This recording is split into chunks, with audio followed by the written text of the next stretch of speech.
تفسیر آیت نمبر 113 سے. اعوذ باللہ من الشیطان الرجیم. بسم اللہ الرحمن الرحیم. وقالت اليهود ليست النصارى على شيء وقالت النصارى ليست اليهود على شيء وهم يتلون الكتاب. کہا یہود نے کہ نصارہ کسی دین پر نہیں، اور کہا نصارہ نے کہ یہود کسی دین پر نہیں، حالانکہ وہ سبھی کتاب پڑھتے ہیں، سب کتاب کی تلاوت کرتے ہیں. اس آیت کے پس منظر میں ایک صحیح حدیث بیان ہوئی ہے تفسیر ابن ابی حاتم میں، اور وہ یہ ہے کہ نجران کے نصارہ کا ایک وفد، ایک ڈیلیگیشن مدینہ میں نبی صلی اللہ علیہ وسلم سے ملاقات کے لیے آیا. مدینہ میں چونکہ یہود بھی رہتے تھے، جب انہیں پتا چلا کہ نصارہ آپ سے ملنے کے لیے آئے ہیں تو وہ بھی پہنچ گئے، اور انہوں نے آ کر رسول اللہ صلی اللہ علیہ وسلم کے پاس آپس میں لڑائی جھگڑا شروع کر دیا.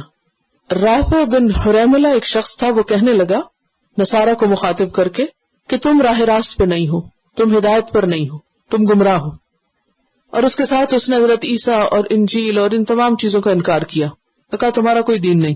یہ سن کر نجرانی وفد جو تھا وہ غصے میں آیا، اور ان میں سے ایک شخص اٹھا اور اس نے کہا کہ یہود تم سیدھے راستے پہ نہیں ہو، اور اس نے کہا کہ ہم تمہارے نبی کو اور تمہاری کتاب کو نہیں مانتے.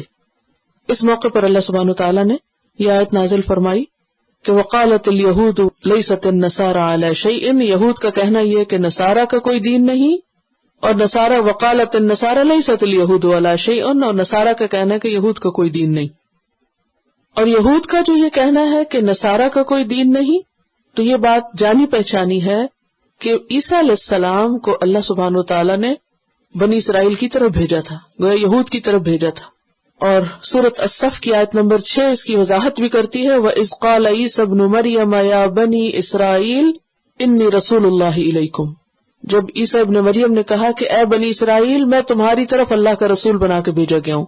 مُصَدِّقًا لِمَا بَيْنَ يَدَيَّ مِنَ التَّوْرَاةِ، میں تصدیق کرتا ہوں اس چیز کی جو مجھ سے پہلے تورات میں سے آئی، یعنی میں تورات کی تصدیق کرتا ہوں. وَمُبَشِّرًا بِرَسُولٍ يَأْتِي مِن بَعْدِهِ اسْمُهُ أَحْمَدُ، اور اپنے بعد ایک رسول کی بشارت دیتا ہوں جس کا نام احمد ہوگا. گویا عیسیٰ علیہ السلام نے اپنے سے پہلی کتاب کی تصدیق بھی کی اور اس کے ساتھ ساتھ آنے والے پیغمبر کی بشارت بھی دی. لیکن اس کے باوجود یہود نے کیا کیا؟ عیسیٰ علیہ السلام کا انکار کر دیا، ان کی شریعت کو نہ مانا. وقالت النصارى، اور نصارہ نے کہا لیست الیہود علی شیء، کہ یہود کسی دین پر نہیں.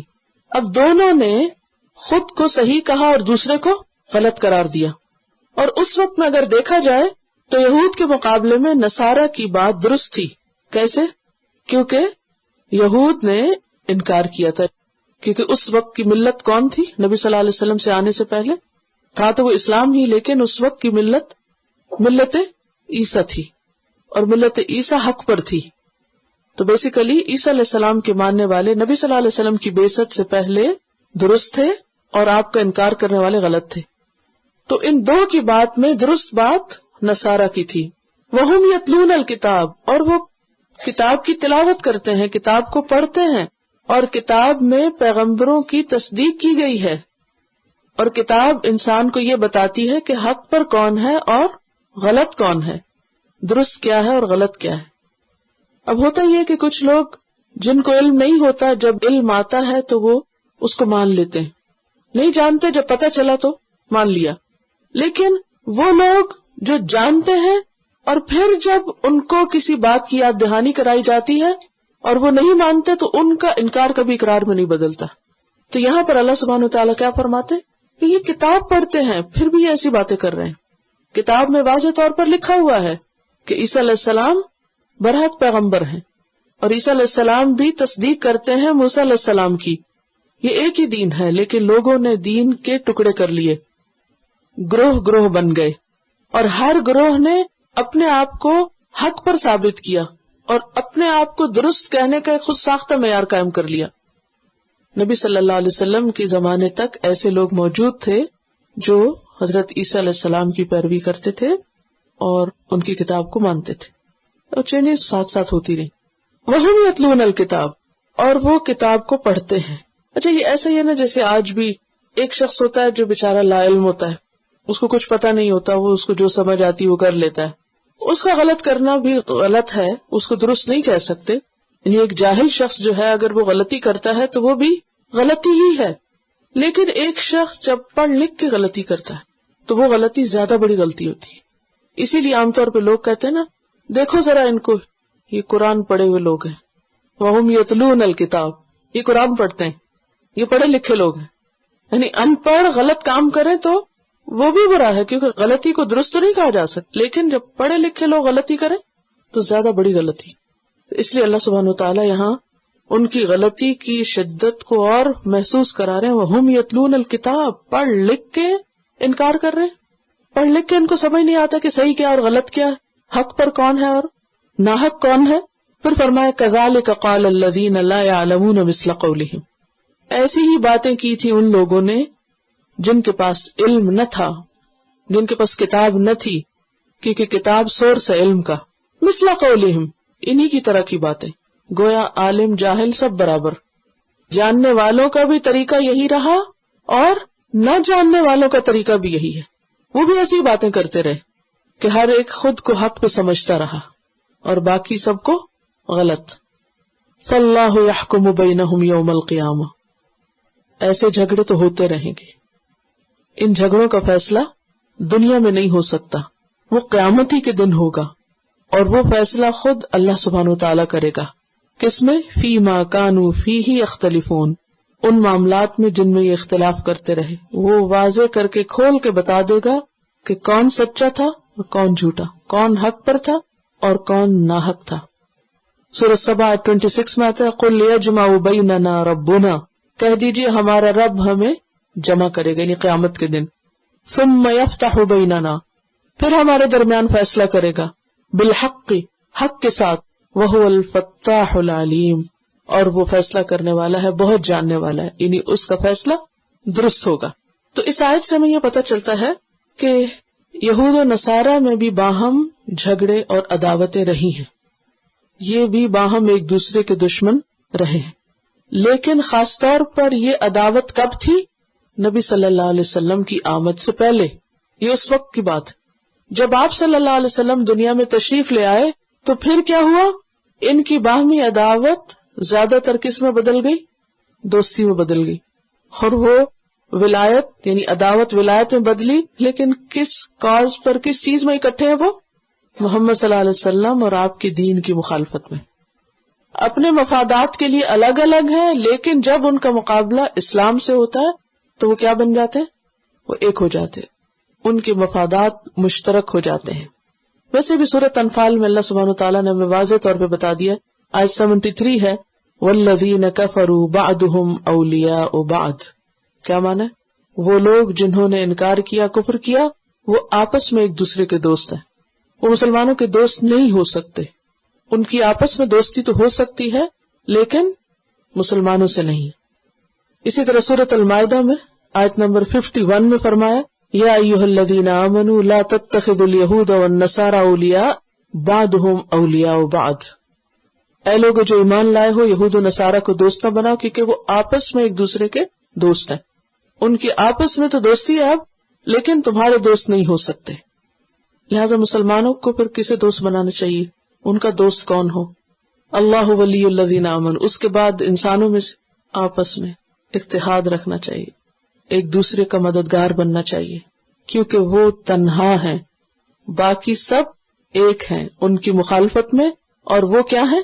اکیلے ہیں. لہذا انہیں آپس میں ایک دوسرے کا دوست ہونا چاہیے، اتفاق اور اتحاد سے رہنا چاہیے. والمؤمنون بعضهم اولیاء بعض. سورۃ التوبہ میں آتا ہے والمؤمنون والمؤمنات بعضهم اولیاء بعض. مومن مرد اور عورتیں ایک دوسرے کے مددگار ہیں. لیکن آج عملاً حال کیا ہے؟ پریکٹیکلی صورتحال کیا ہے؟ کیا واقعی مومن آپس میں ایک دوسرے کے مددگار ہیں؟ تو پھر ایسے لوگوں کا کیا حال ہوگا کہ جن کے مخالف بھی ان کے دوست نہیں اور جو آپس میں بھی ایک دوسرے کے دوست نہیں. وہ نتیجہ کیا ہے؟ وہی جو ہم دیکھ رہے ہیں اس وقت. مسلمانوں کا جو زوال ہے اس کی بنیادی وجہ یہی ہے. کہیں چند لوگ اکٹھے ہو کے کام کرنے لگے، اکٹھے نہیں رہ سکتے. چاہے وہ مسجد ہو، اللہ کا گھر ہو، کوئی مدرسہ ہو، کوئی اسلامک سینٹر ہو، کہیں ہو. آج مسلمانوں کا حال یہ کہ دو لوگ اکٹھے نہیں چل پاتے. مسجدوں کے اندر جہاں اللہ کا نام لیا جاتا ہے وہاں ایک دوسرے کے دشمن اور ایک دوسرے کے لیے نفرت اور عداوت اور ضد اور حسد، کیا یہ اللہ کی رحمت سے دوری نہیں؟ اور اس کی بنیادی وجہ کیا ہے کہ دین کی روح کا علم نہیں. دین کا علم تو بہت ہو گیا لیکن دین کی روح نہیں، اسپرٹ نہیں، مقصد نہیں، آخرت کے معاملے میں سنجیدہ نہیں، اور ہر ایک دوسرے کو بلیم کرتا رہتا ہے. یہ ایک عام رویہ ہے، بلیمنگ ایٹیٹیوڈ، ہر وقت دوسروں کی غلطیاں نکالنا، وہ گمراہ ہے، وہ غلط ہے، اس کا قصور ہے، اور اپنے آپ کو پاک صاف قرار دینا. تو ہمیشہ دیکھنا یہ چاہیے اگر دو لوگوں میں انبن ہو رہی ہے تو اس کی بنیادی وجہ کیا ہے. صرف دوسرے کا نہیں، میرا بھی کچھ قصور ہو سکتا ہے، لیکن اپنی طرف کم ہی لوگوں کی نظر جاتی ہے. اور یہاں یہ جو بات کی گئی نا، کذالک قال الذین لا یعلمون مثل قول، ایسی باتیں تو لا علم لوگ کرتے ہیں. پڑھ لکھ کر ایسے کام کرنا دراصل پڑھا لکھا ہونے کو بدنام کرنا ہے. اور اگر دین والے آپس میں لڑائیاں کریں تو یہ دین کو بدنام کرنا ہے. ایسا شخص دین کا عالم نہیں کہلا سکتا جو دین کا علم رکھ کے قرآن پڑھ کے پھر وہ نفرت کرے اور نفرت سکھائے. دین انسانوں کے درمیان آپس کی محبت پیدا کرتا ہے، اور حقیقی دین وہ ہوتا ہے کہ جس میں دل جڑے ہوئے ہوتے ہیں. دلوں کا پھٹے ہوئے ہونا تو عذاب کی قسم ہے، اللہ کی رحمت کی علامت نہیں ہوتی. اور اس معاملے میں صرف یہ ایٹیچیوڈ وقالت الیہود لیست النصارى علی شیء وقالت النصارى لیست الیہود علی شیء، ایک اس کو بلیم کر رہا ہے، وہ اس کو بلیم کر رہا ہے، اور باقی لوگ بھی دوسروں کو بلیم کر رہے ہیں. گویا ہر جگہ حال یہی ہے کہ انسانوں کی عام ویکنس، ہم ٹھیک ہیں باقی سب غلط. اس بات کو یہاں کھولا جا رہا ہے. اور اگر آپ دیکھیں تو یہ ایک حقیقت ہے کہ ہر انسان کے اندر یہ ویکنس چھپی بھی ہے کہ وہ اپنے آپ کو تو خوب ڈیفینڈ کرتا ہے، چاہے غلطی پر بھی ہو تب بھی کیا کرتا ہے، نہیں میں ٹھیک ہوں اور غلطی تو تمہاری ہے، غلطی تو اس کی ہے. تو کبھی یہ کہنا کہ آئی واز رانگ، میں غلطی پر ہوں، میری غلطی ہو سکتی، یہ انسان کی عظمت کی علامت ہے، انسان کے سمجھدار ہونے کی علامت ہے. اور توبہ نام ہی اپنی غلطی کے اعتراف کا ہے، اپنی کوتاہی کو مان جانے کا نام توبہ ہے. جو اپنی غلطی نہ مانے اس کی توبہ توبہ ہی نہیں ہے.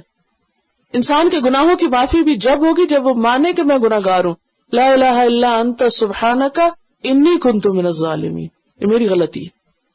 اور اس آیت سے یہ بات ہی پتہ چلتی ہے کہ خاص طور پر دینی اختلافات کا فیصلہ اور دین کے نام پہ جو جھگڑے ہوتے ہیں وہ بعض اوقات دنیا میں ان کا کوئی حل نہیں ہوتا، وہ اللہ ہی فیصلہ کرے گا قیامت کے دن، کیونکہ اس معاملے میں لوگ بہت شدید ہوتے ہیں.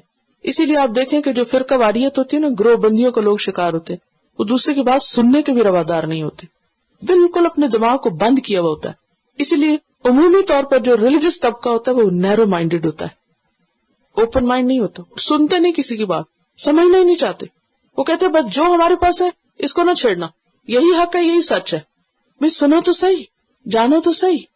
اسی طرح آپ نے دیکھو کہ جو لوگ فقہی اختلافات کرتے رہتے، نماز کے طریقے پہ اختلاف کرتے تو اس میں اتنی بحثیں اور بعض اوقات مسجدوں میں فساد اور ایک دوسرے کے خلاف نفرتیں اور حسد اور ساری انرجی جو ہے پھر وہ اس پہ لگ جاتی. تو ان چیزوں سے پرہیز کرنا چاہیے.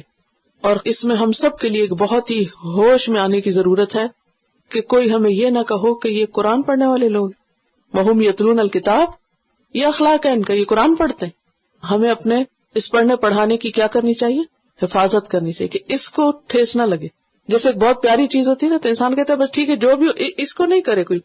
کبھی آپ نے کوئی نازک سی چیز ہاتھ میں اٹھائی ہوئی تو آپ کس طرح چلتے ہیں، سنبھل کے کہ اس کو نہ کوئی چھیڑے، اس کو نہیں ہلانا. جب دیکھیں نیو بورن بیبی ہوتا ہے نا، ماں کس طرح حفاظت کرتی، ہر چیز سے بچا کر، اس کو نہیں ہاتھ لگے، اس کو نہیں، اس کے اوپر نہ کوئی آ جائے، اس کو ٹھنڈ نہ لگے، اس کو سردی نہ لگے، گرمی نہ لگے، یہ نہ ہو جائے وہ نہ ہو جائے. کیوں؟ کیونکہ اسے محبت ہوتی ہے اس چیز سے، تو اس پہ وہ آنچ نہیں آنے دیتی، ہر چیز سے پروٹیکٹ کرتی. تو اگر ہمیں واقعی کتاب سے محبت ہے، قرآن سے محبت ہے، تو پھر ہمیں اس پہ آنچ نہیں آنے دینی چاہیے. کسی کو یہ کہنے کا موقع نہیں ملنا چاہیے کہ یہ قرآن پڑھے ہوئے، یہ قرآن پڑھتے. اور ایک اور بات یہ پتہ چلی یہاں سے کہ حق اور باطل کے درمیان فرق قرآن ہی کرتا ہے. کتاب سے پتہ چلتا ہے کہ کیا صحیح اور کیا غلط ہے. یعنی صحیح اور غلط کا معیار ہماری خواہشات پر نہیں، ہماری عقل پر نہیں، کس پر ہے؟ کتاب کیا کہتی ہے. تو اختلافات کا حل قرآن پاک میں کیا بتایا گیا کہ ان تنازعتم فی شیء فردوہ الی اللہ والرسول. جب تمہارا آپس میں اختلاف ہو تو جھگڑوں میں کیا کرو، اس کو اللہ رسول کی طرف لوٹا دو، یہ دیکھو وہ کیا کہتے ہیں، اور جو وہ کہتے ہیں اس کو مان لو، پھر اس کی تعویلیں نہ کرو. کیونکہ اس گروہ بندی کا نتیجہ کیا ہوتا ہے، مسجدیں ویران ہو جاتی ہیں. کئی قصے کہانیاں سنیں گے. مسجد میں ایک گروہ نے پہلے قبضہ کیا اور پھر وہ وہاں سے اٹھا کے دوسرے کو باہر پھینکوایا، پھر اس سے دوسرا. ہر جگہ کوئی نہ کوئی پالیٹکس چل رہی ہوتی ہے اور بس ایک ٹگ آف وار ہے کہ پاور کی اور جاہ کی اور ان چیزوں کی ہرس ہے کہ ہم لیڈر بنے اور ہم بڑے بن جائیں. اور کل میں امام ابو داؤد کے حالات پڑھ رہی تھی، ان کا ایک قول تھا کہ حب جاہ جو ہے یہ خفی شہوات میں سے ہے. کیا مطلب ہے؟ حب الرئاسہ اور حب الجاہ، اتھارٹی اور پاور کی خواہش کہ میں لیڈر بنوں، میرا نام بڑا ہو، میری اتھارٹی، میرا کنٹرول ہو، میرا حکم ہو. یہ اسی فساد کی جڑ ہوتی ہے نا. تو یہ ایک ایسی چیز ہے کہ جو انسان کے اندر چھپی ہوئی خواہشات ہیں ان میں سے ایک ہے کہ اس کو یہ بہت پسند ہوتا ہے کہ بس میری حکومت. آپ دیکھیں جتنے بھی جھگڑے ہیں گھروں میں، جھگڑے آپ دیکھیں، ساس بہو کا جھگڑا کیا وجہ ہوتی ہے؟ دونوں میں کیا جھگڑا ہوتا ہے؟ میری حکومت، میرا حکم چلے، میری مرضی چلے. مسجدوں میں دیکھ لیں، کہیں دیکھ لیں، ہر جگہ فساد اسی بنیاد کی.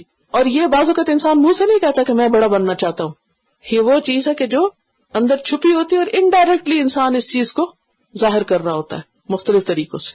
جب آپ کسی کی بات سننے کے روادار نہیں ہوتے، ماننے کے نہیں ہوتے، اپنی منوانا چاہتے ہیں، تو یہ کس بات کا سائن ہے، کس چیز کا سمبل ہے؟ کہ آپ خود بڑا بننا چاہتے ہیں، صرف اپنی منوانا چاہتے ہیں. اور اس کے نتیجے میں کیا ہوتا ہے؟ جب دین کے کام میں اور دین کے نام پہ یہ چیزیں شروع ہو جائیں تو مسجدیں اور مدرسے ویران ہو جاتے ہیں، اجڑ جاتے ہیں. اور ایسا کرنے والوں کو اللہ نے ازلم کا، سب سے بڑا ظالم، ومن ازلم، اور کون بڑا ظالم ہے، ممن، اس سے بڑھ کر جو، منع کرے، روکے، مساجد اللہ، اللہ کی مسجدوں سے. گویا وہ شخص سب سے بڑا ظالم ہے جو لوگوں کو اللہ کی مسجدوں میں داخل ہونے سے روکے، مساجد اللہ سے. ایذکر فیہا اسمہ، کہ اس میں اس کا نام لیا جائے، یعنی مسجدوں میں اللہ کا نام لینے سے منع کرے. وسعی فی خرابہا، اور اس کی بربادی کی بھاگ دوڑ کرے. اس میں ہم دیکھتے ہیں کہ شروع دور سے ہی کچھ نہ کچھ واقعات ہمیں ملتے ہیں. مثلا نبی صلی اللہ علیہ وسلم کی بعثت سے پہلے ابرہہ کا واقعہ آپ سب نے پڑھا ہوگا، سورۃ الفیل کا ترجمہ اور کچھ نہ کچھ کہانی. اس نے کیا چاہا تھا؟ وہ کیا کرنے آیا تھا مکہ؟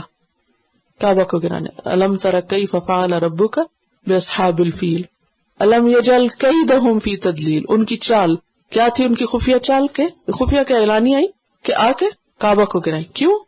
تاکہ لوگ یہاں نہ آئیں، یہاں نہ اللہ کا نام لیا جائے، اس کے برعکس ان کے کنیسہ میں جائیں.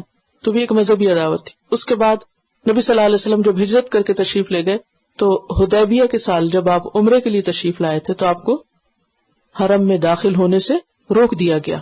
اور یہ کس نے روکا تھا؟ قریش نے. اصحاب الفیل کا لیڈر کون تھا؟ ابرہہ. یہاں اب کون ہے روکنے والے؟ خود قریش. اس وقت قریش کے خلاف انویژن تھی، اب خود قریش روک رہے ہیں. کس کو داخل ہونے سے؟ نبی صلی اللہ علیہ وسلم اور آپ کے ساتھیوں کو. اور اس کے علاوہ بھی تاریخ میں کئی واقعات ملتے ہیں. اسے ٹیٹس نے بیت المقدس میں داخل ہو کے خرابیاں کی تھی، اسی طرح اور بھی وقتاً وہاں آگ لگائی گئی، توڑ پھوڑ کی گئی. اور آج دور تک ہم دیکھتے ہیں کہ مسجدوں کا حال کیا ہو رہا ہے، غیروں کے ہاتھوں بھی اور خود مسلمانوں کے ہاتھوں بھی. لیکن جو بھی کوئی اللہ کے گھر کو برباد کرے، اس میں فساد کرے، اسے ویران کرے، اسے اجاڑے اور اسے اس کے اصل مقصد سے دور کرے، وہ اللہ کی نگاہ میں سب سے بڑا ظالم ہے. مسجد بنانے کا اصل مقصد کیا ہوتا ہے؟ ان یذکر فیہا اسمہ. اور اس کی دلیل کیا ہے؟ نبی صلی اللہ علیہ وسلم کے اسوہ حسنہ سے. آپ سب کو وہ قصہ یاد ہوگا کہ مسجد نبی میں ایک دفعہ ایک بدو آ گیا تھا اور اس نے آ کے کیا کیا؟ پیشاب کرنا شروع کر دیا. آپ صلی اللہ علیہ وسلم کے صحابہ اس کو مارنے کے لیے بھاگے تو آپ نے روک دو، جو کر رہا کرنے، جو کر چکا. تو آپ صلی اللہ علیہ وسلم اس کو پیار سے سمجھایا. آپ نے فرمایا، آپ کے الفاظ ہیں، ان هذه المساجد لا تصلح لشيء من هذا البول والقذر. یہ مسجدیں پیشاب اور گندگی وغیرہ کے لیے نہیں ہیں. انما هي لذکر اللہ. یہ مسجد کس لیے ہوتی ہے؟ اللہ کے ذکر کے لیے. والصلاۃ، اور نماز کے لیے. اور نماز بھی کیا ہے دراصل؟ اللہ کا ذکر. ولذکر اللہ اکبر، اللہ کے ذکر کی سب سے بڑی قسم. اور وقراءۃ القرآن، اور قرآن کی قرات کے لیے. یہ ہے مسجد کا ہول سول مقصد. اور جو اس مقصد میں خلل ڈالے کہ لوگ وہاں نہ ذکر کر سکیں بیٹھ کے، اور ذکر کی ایک قسم تسبیح وغیرہ ہے اور دوسری قسم کیا؟ پڑھنا پڑھانا. نبی صلی اللہ علیہ وسلم مسجد میں ہی تعلیم دیا کرتے تھے. اور تعلیم بھی کیا ہے؟ اللہ کی یاد ہے، اللہ کی یاد کا ایک ذریعہ ہے. تو مسجد میں داخل ہونے کی نیت کیا ہونی چاہیے؟ کہ وہاں جا کر میں کیا کروں گا؟ یا تسبیح کروں گا، ذکر کروں گا، یا پھر پڑھوں پڑھاؤں گا اور دین کی کوئی چیز، یا پھر نماز، یا پھر اور کیا، قرآن کی تلاوت، اور اس کا ایک احترام ہونا چاہیے. اور جو کوئی اس کام کے لیے آنا چاہیے اسے آنے دینا چاہیے، دروازے اس کے بند نہیں کرنے چاہیے. ہاں اگر ضرورتاً کبھی مسجد کا دروازہ بند کرنا پڑے تو وہ اس میں نہیں آئے گا. مثلاً کب بند کرنا پڑتا ہے؟ صفائی کے وقت، یا پینٹ وغیرہ کے لیے، یا کوئی رینوویشن ہو رہی ہو اس وقت وہ اس ایریے کو کارڈن کر دیا جاتا ہے. پھر اسی طرح کبھی رات کے وقت کہ کوئی بھی نہیں آتا اور اگر کھلا چھوڑ دیا جائے تو لوگ آ کے چیزیں چوری کر کے چلے جائیں گے تو اس کو لاک کرنا پڑے، وہ اس میں نہیں آتا. یہاں جس روکنے کی بات ہو رہی ہے وہ ہے لوگوں کو اللہ کے ذکر سے روکنا. اور خرابی اور اجاڑ کے لیے مسجد کو برباد کرنا اصل ظلم ہے. اور بربادی بھی دو طرح کی ہوتی، ایک ہے حصی اور ایک ہے مانوی. حصی کا کیا مطلب ہے؟ یعنی فزیکل سینس میں کہ وہاں پر کوڑا پھینک دیا جائے، اس کی صفائی کا خیال نہ رکھا جائے، بچوں کو ایسے چھوڑ دیا جائے، وہ ان کے نیپیز اور ان کے جو ڈائپرز ہیں وہ ان کو ادھر ادھر چھوڑ دیا جائے، یا ٹشو چھوڑ کے آ جائیں، یا کئی لوگ اعتکاف کرتے اور کھانا کھاتے تو وہ اس کی کھانا پھینک دیا جائے، یا ویسے اگر صفائی کے لیے کوئی بھی اس کی کیئر نہ کرے، اس کی طرف توجہ نہ دے. یہ سب حصی خرابی ہے، حصی فساد ہے. یعنی کوئی بھی چیز جو مسجد کی صفائی اور ستھرائی اور اس کی ظاہری جو حالت ہے اس میں بگاڑ کا سبب بنے تو وہ بھی خراب میں آتا ہے. اور دوسرا کیا؟ مانوی فساد کیا ہے کہ اس میں اللہ کا نام نہ لیا جائے، کوئی نماز پڑھنے نہ آئے، یا کوئی آئے تو اس کو ایسی ڈانٹ ڈپٹ کی جائے کہ وہ دوبارہ نہ آئے، یا اس کو ایسا ٹانٹ کیا جائے، یا پھر یہ ہے کہ اس میں اللہ کے سوا اوروں کی بہت باتیں ہوں. کیونکہ بعض اوقات کیا ہوتا ہے کہ مسجدوں میں نماز تو بالکل چھوٹی سی پڑھاتے ہیں اور باقی دنیا بھر کی پالیٹکس اس میں چلتی ہے، دنیا بھر کے قصے کہانیاں.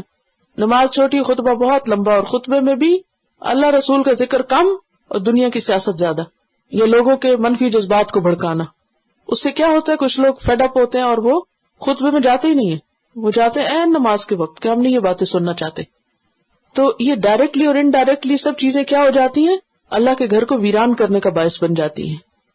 پھر اسی طرح منع کیا گیا، شاپنگ سے منع کیا گیا، مسجد کے اندر خرید و فروخت اس سے منع کیا گیا. ایسے فضول اعلان جس سے اصل ذکر جو ہے وہ متاثر ہو اس سے بھی منع کیا گیا. کیونکہ ایک شخص نے اعلان کیا مسجد میں اس کی کوئی چیز گمی ہوئی تھی تو آپ نے فرمایا کہ اللہ تمہاری یہ چیز نہ لوٹائے، تمہیں ملے ہی نہ. یعنی مسجد کو کھیل نہیں بنا لیں یا مسجد کا جو ممبر کا جو اسپیکر ہے اسے ادھر ادھر کی فالتو باتوں کے لیے استعمال نہیں کرنا چاہیے. اس کا مقصد کیا ہے کہ لوگوں کے ذہن میں اللہ کا ذکر یا ذکر سے متعلق جو کوئی چیز ہے کہ جس سے لوگوں کو فائدہ ہو اس چیز کے لیے استعمال ہو. اسی طرح لڑائی جھگڑا، آپس کی پالیٹکس، پھر مذہبی تعصب، گروہ بندی، فرقہ واریت، یا پھر شرکیہ کام، غیر اللہ کو پکارنا، یا پھر خطبے کے دوران گالی گلوچ کرنا یا کسی کے اوپر لان تان کرنا، یہ تمام چیزیں مانوی طور پر فساد اور خرابی کا ذریعہ بنتی ہیں. تو اس چیز سے روکا گیا، اس چیز سے منع کیا گیا. مساجد کو جس مقصد کے لیے وہ بنی ہے اسی کے لیے استعمال کرنا چاہیے. ان کو اپنے ذاتی یا کوئی سیاسی مقاصد کے حاصل کرنے کا ذریعہ نہیں بنانا چاہیے، یا کوئی دنیا کمانے یا شہرت حاصل کرنے کا ذریعہ نہیں بنانا چاہیے. انہیں اللہ کے ذکر ہی کے لیے خاص رہنا چاہیے. اسی طرح بعض لوگوں کی عادت یہ ہوتی ہے کہ مسجد میں جگہ رکھ کے اور خود باہر نکل جاتے ہیں ادھر ادھر، اور دوسرے لوگ جو آتے ہیں ان کو جگہ نہیں اندر ملتی، ہوتا نا ایسے. یہ بھی منع ہے، یہ حرمت میں آتا ہے. ہاں اگر کوئی شخص بیٹھا ہوا ہے اور اٹھ کے ایک سیکنڈ کے لیے ادھر ادھر گیا ہے تو وہ تو اپنی جگہ روک سکتا ہے، لیکن یہ نہیں کر سکتے کہ آپ جلدی آ جائیں اور آ کے تو ایک پوری آدھی لائن جو ہے اس میں چیزیں رکھ کے تو خود جا کے تو کچھ کھیل کود شروع کر دیں، اور جو پہلے آئے مسجد میں عبادت کے لیے بیٹھنا چاہیں ان کو اگلی صف میں جگہ ہی نہ ملے. ایسا کرنا منع ہے، یہ بھی ذکر سے روکنا ہے. ہاں اگر کوئی مسجد کے اندر جگہ رکھ کے آگے پیچھے تو اس کو اجازت ہے، لیکن اس کو علماء نے حرام قرار دیا ہے کہ کوئی جگہ روک کے خود باہر نکل جائے اور اپنے دنیا کے کام کاج کر کے پھر سب سے آخر میں اور لوگوں کی گردنیں پلانگتا وہاں جا بیٹھے آگے. یہ کرنا بھی غلط ہے، یہ ظلم کے کام ہے. ٹھیک ہے، اور کسی کا حق مارنا یہ بھی ظلم ہے. ومن ازلم، کون بڑا ظالم ہے، ممن منع مساجد اللہ، جو اللہ کی مسجدوں سے روکے کہ اس میں اللہ کا نام لیا جائے اور اس کی بربادی کے درپے ہو. اولئک، یہ لوگ، ما کان لہم، نہیں ہے ان کے لیے جائز، کیا ان یدخلوہا، کہ وہ اس میں داخل ہوں.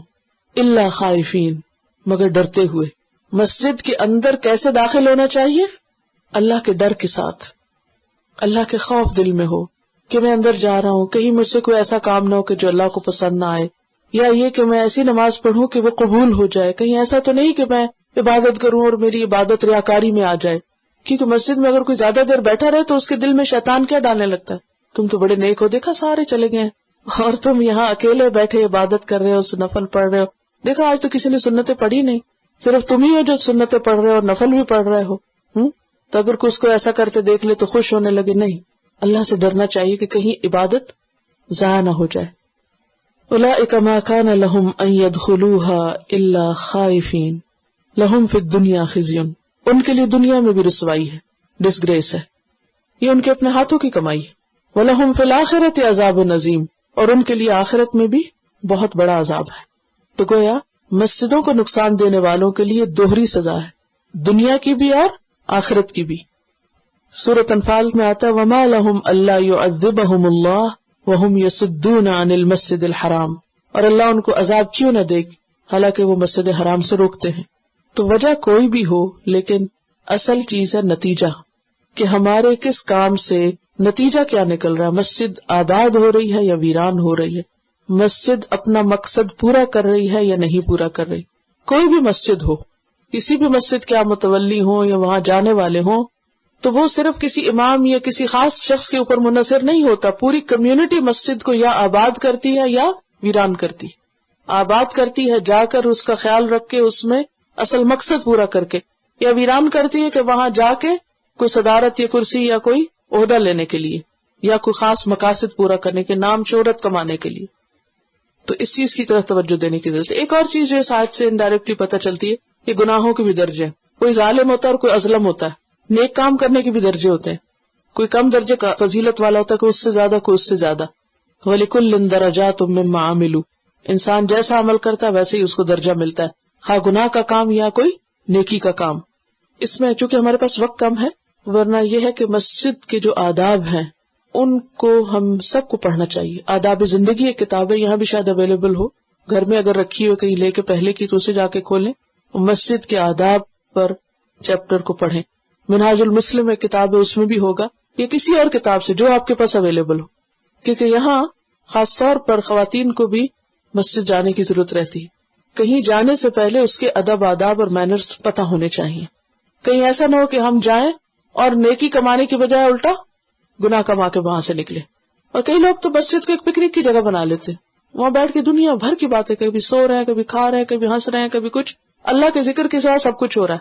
تو یہ بھی درست نہیں.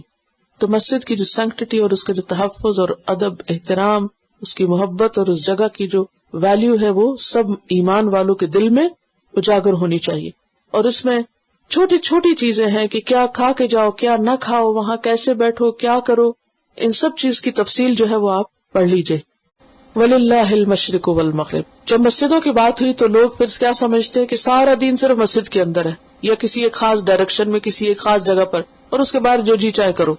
تو کیا فرمایا؟ وَلِلَّهِ الْمَشْرِقُ وَالْمَغْرِبُ. ٹھیک ہے، عبادت کے لیے ایک خاص جگہ مقرر کی جاتی ہے، لیکن اصل بات یہ کہ یہ سب کچھ اللہ ہی کا ہے. صرف مسجد اللہ کا گھر نہیں، جو کچھ بھی ہے مشرق اور مغرب کے بیچ میں سب اللہ کا. وَلِلَّهِ، للہ جو نہیں خبر ہے، اور خبر پہلے لائی گئی ہے تاکید کے لیے، اللہ ہی کے لیے ہے، کسی اور کا نہیں ہے. وہی اصل مالک ہے. کس کا؟ مشرق اور مغرب کا، ایک کنارے کا اور دوسرے کا. جب کوئی کسی چیز کے کناروں کا مالک ہو گیا تو آٹومیٹیکلی جو اس کے بیچ میں آتا ہے وہ سب اس کا ہو گیا. اور کسی بھی چیز کا دو اینڈز ہوتے ہیں. فَأَيْنَمَا تُوَلُّوا، تو جہاں بھی تم منہ موڑو گے، جدھر بھی توجہ کرو گے، فَثَمَّ وَجْهُ اللَّهِ، وہی ہے اللہ کی ذات، وہی اللہ کو پاؤ گے. جہاں جاؤ گے اللہ کو پاؤ گے. مشرق میں جاؤ، کسی ویسٹرن کنٹری میں جاؤ یا کسی ایسٹرن کنٹری میں جاؤ، دنیا کے ایک کونے میں ٹریول کرو یا دوسرے میں کرو، ہر جگہ خدا کی ذات موجود ہے.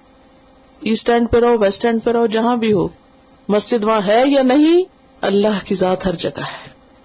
اور اس کے بارے میں یہ کہا جاتا ہے کہ مدینہ میں جب آپ صلی اللہ علیہ وسلم تشریف لائے تو شروع میں آپ کو حکم دیا گیا کہ آپ بیت المقدس کی طرف منہ کریں، کیونکہ مدینہ میں یہود رہتے تھے اور ان کے ساتھ ایک ہم آہنگی کے لیے ابتدا میں انہی کے قبلے کو فالو کرنے کا حکم دیا گیا.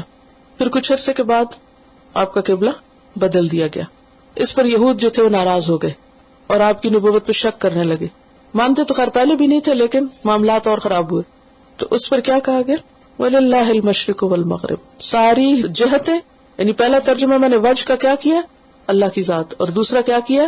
ڈائریکشن، کہ اللہ کسی ایک ڈائریکشن میں نہیں ملتا کہ تم بس مشرق کی طرف منہ کرو گے تو وہیں اللہ ہے اور عبادت کے لیے بس ادھر ہی رخ کرو، اور دوسری طرف کرو گے قبلہ تبدیل ہو جائے گا تو وہاں پر اللہ کی ذات تمہیں نہیں ملے گی. اللہ کی عبادت کے لیے جو اللہ حکم دے، بیت المقدس کی طرف منہ کرو تو ادھر کر لو، اور حکم دے کہ تم خانہ کعبہ کی طرف منہ کرو تو ادھر منہ کر لو. اصل بات یہ ہے اللہ کا حکم ماننا. ان اللہ واسع علیم، بے شک اللہ وسعت والا ہے، بہت علم والا ہے. وسعت والا ہے کس چیز میں؟ کس چیز میں؟ اپنے علم میں، اور جتنی بھی اللہ کی صفات ہیں ساری صفات میں. اس کی صفات بہت وسیع ہیں، اپنے علم میں، اپنی قدرت میں، سمع میں، بصر میں. اللہ کی جتنے بھی وہ 99 نیمز ہیں نا، بلکہ اس سے بھی زیادہ، صرف 99 ہی نہیں ہے.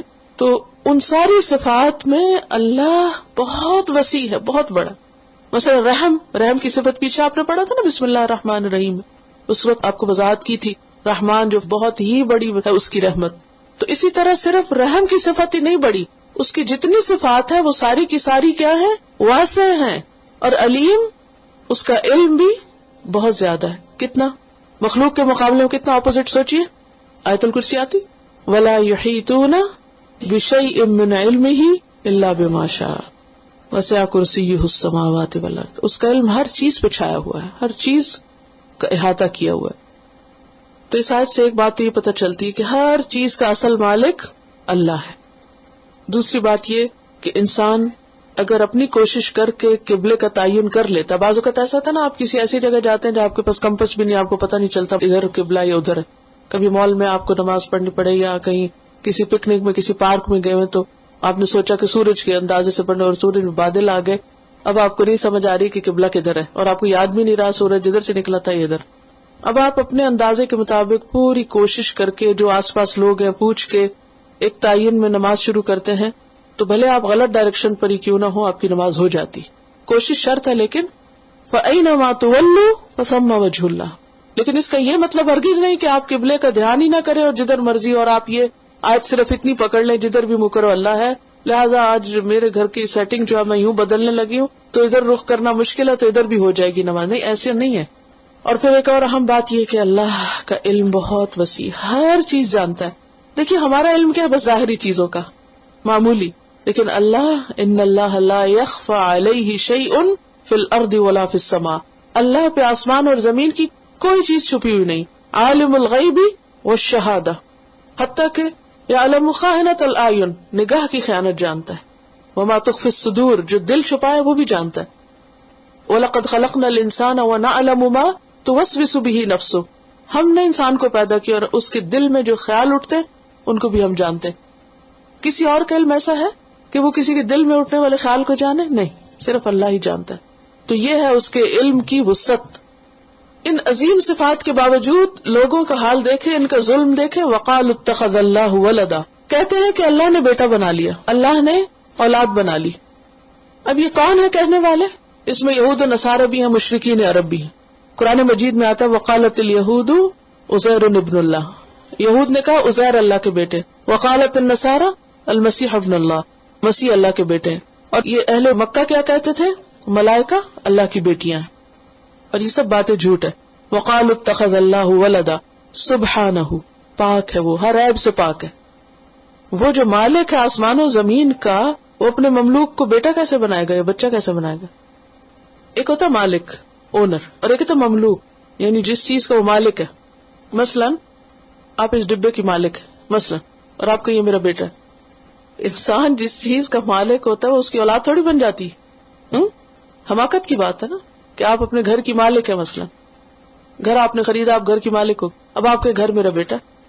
اللہ نے ہر چیز پیدا کی، وہ مالک ہے، اور ہر چیز کیا ہے اس کی؟ مملوک. تو مملوک بیٹا کیسے بن گئی؟ مملوک بیٹا نہیں ہوتا، مملوک مملوک ہوتا ہے. وقالوا اتخذ اللہ ولدا سبحانہ بل لہ ما فی السماوات والارض، بلکہ اسی کے لیے ہے جو آسمان و زمین میں ہے. ہر چیز کا وہ مالک ہے، کل لہ قانتون، سب کے سب اس کے لیے فرمانبردار بندے ہیں، فرشتے اس کے آگے جھکے ہوئے ہیں، مسیح اور عزیر اس کے آگے جھکے ہوئے اس کے فرمانبردار بندے ہیں. اور اللہ سبحانہ وتعالیٰ کو یہ بات سخت ناپسند ہے کہ کوئی اس کے لیے بیٹا قرار دے. حدیث میں آتا ہے، بخاری کی حدیث ہے، اللہ تعالیٰ فرماتے ہیں، حدیث قدسی اس کو کہتے، کذبنی ابن آدم، ابن آدم نے مجھے جھٹلایا، ولم یکن لہ ذالک، اور اس کو جائز نہ تھا کہ وہ ایسا کرے، وشتمنی، اور اس نے مجھے گالی دی. انسان نے، آدم کے بچے نے مجھے گالی دی. اللہ سبحانہ وتعالیٰ اپنے بارے میں فرما رہے ہیں، وَلَمْ يَكُنْ لَهُ ذَلِكَ، اور اس کو زیبا نہ تھا، اس کو جائز نہ تھا کہ وہ ایسا کرتا. فَأَمَّا تَكْذِيبُهُ إِيَّايَ، جہاں تک اس کا مجھے جھٹلانا ہے، فَقَوْلُهُ، تو اس کا کہنا ہے، لَن يُعِيدَنِي كَمَا بَدَأَنِي، کہ اللہ مجھے دوبارہ پیدا نہیں کرے گا جیسے اس نے پہلی بار پیدا کیا. یہ ہے جھٹلانا. وَلَيْسَ أَوَّلُ الْخَلْقِ بِأَهْوَنَ عَلَيَّ مِنْ إِعَادَتِهِ، حالانکہ دوسری دفعہ پیدا کرنا پہلی دفعہ پیدا کرنے سے کچھ زیادہ مشکل نہیں، آسان ہے. وَأَمَّا شَتْمُهُ إِيَّايَ، اور اس کا گالی دینا کیا ہے، فَقَوْلُهُ اتَّخَذَ اللَّهُ وَلَدَهُ، یہ قول، یہ جو قول ہے نا کہ اللہ نے بیٹا بنا لیا، یہ اللہ سبحانہ وتعالیٰ اپنے لیے کیا سمجھتے ہیں کہ اس کے لیے کیا ہے، یہ گالی ہے، سخت ناپسند ہے اللہ تعالیٰ کو اپنے لیے. یہ انسان ہے جو خوش ہوتے ہیں کہ چلو فلاں کا بیٹا اس کو مبارک دے کر آؤ. اللہ کا معاملہ اس سے مختلف ہے، وہ اس کو اپنے حق میں گالی سمجھتے.